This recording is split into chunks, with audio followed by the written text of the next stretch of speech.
మేడిగడ్డ అన్నారం బ్యారేజీలపై state dam safety authority బృందం ప్రాథమిక అంచనాలో సంచలన విషయాలు వెలుగులోకి వచ్చాయి. 20వ పియర్స్ వద్ద 75 మిల్లీమీటర్ల నుండి 350 మిల్లీమీటర్ల వరకు పగుళ్లు ఏర్పడ్డాయని తెలిపింది.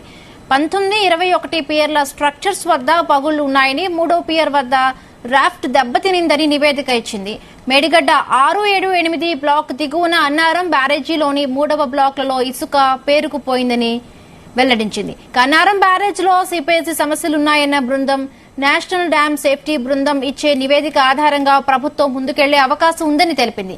3 నెలల్లో వర్షాకాలం రానుండటంతో వరద వస్తే పరిస్థితి ఏంటనే ఆందోళన సాగునీటి వర్గాల్లో వ్యక్తమవుతోంది. ఈ నెల 13న బ్యారేజీలను పరిశీలించింది స్టేట్ డ్యామ్ సేఫ్టీ టీం.